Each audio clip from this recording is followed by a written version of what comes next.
We will be discussing Elul and related issues of tshuva and the way perhaps to access the power of Elul. And the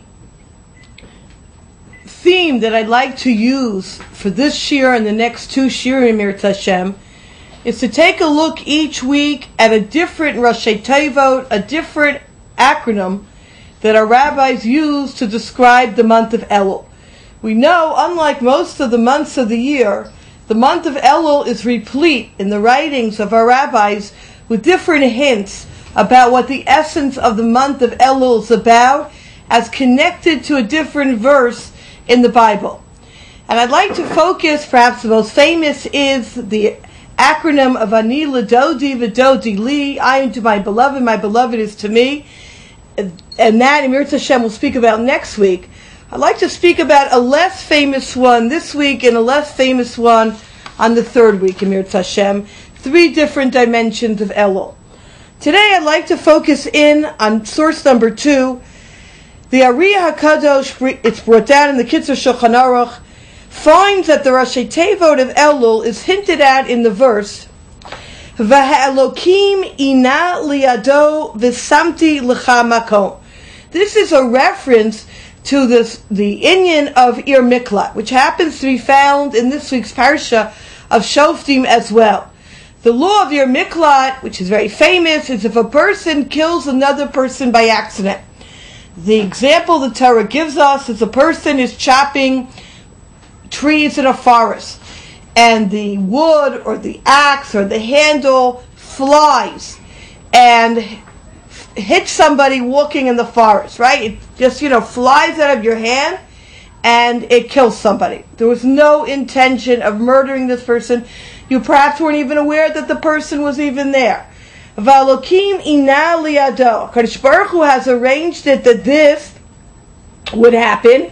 V'samti l'cha makom, and God gives you a place that you can run to, that nobody can take revenge on you. The family members cannot touch you. And these places were the Arei Miklat, the cities of refuge.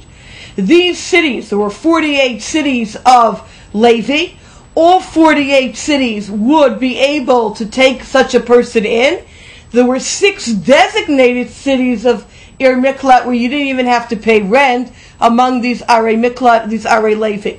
So if a person kills by accident, there is a place for this person to go to for safety, almost like base and tag, lahavdil, until the Kohen Gadol dies, and then this person was free to go back and live their normal life.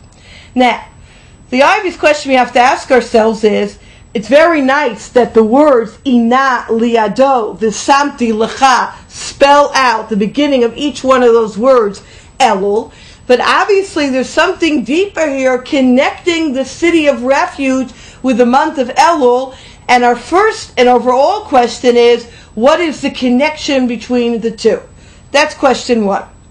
The second issue I'd like to deal with is we know that the parshios that come out never come out in a haphazard type of way. There's always some linkage between the parsha and the time of year. Today, Rosh Chodesh Elul, Parshat Shoftim, which we'll read in Mirz Hashem this Shabbos, always ushers in the month of Elul. And the question that our rabbis ask, the question the Sfarim HaKadoshim bring down, is what is the connection between the month of Elul and Parshat Shoftim? Elul is a month of introspection, the last month of the year, the month preceding the time of judgment. So the parshios, the content of the parshios have to somehow give us direction and guidance to best use this time of year. So for example, the famous classic work, Modern Times in the Siva Shalom, the Shlomo Rebbe speaks about at length the beginning of our parasha of Shoftim v'Shotrim, Titein Lecha b'chol sharecha, to put officers and judges in all of your gates, is a reference to the gates within ourselves, our ears, our mouth, our eyes, that we have to put up gates, and not everything we should see, and not everything we should say, and not everything we should hear. So that's a classic example of connecting the time with the parsha. I'd like to raise the question of what does the end of the parsha have to teach us about the month of Elul. The end of the parsha, synopsized in source number 2, is the law of Egla Rufa. Perhaps one of the most fascinating laws in the Chumash, where if a person is found dead, right, a person's murdered, v'lo noda mihi kahu, and you don't know who killed the person. So what are we told to do? We're told to go, that the elders come out and they measure to the nearest city. And the nearest city to this particular person that dies becomes the city that in some level is held responsible for this death.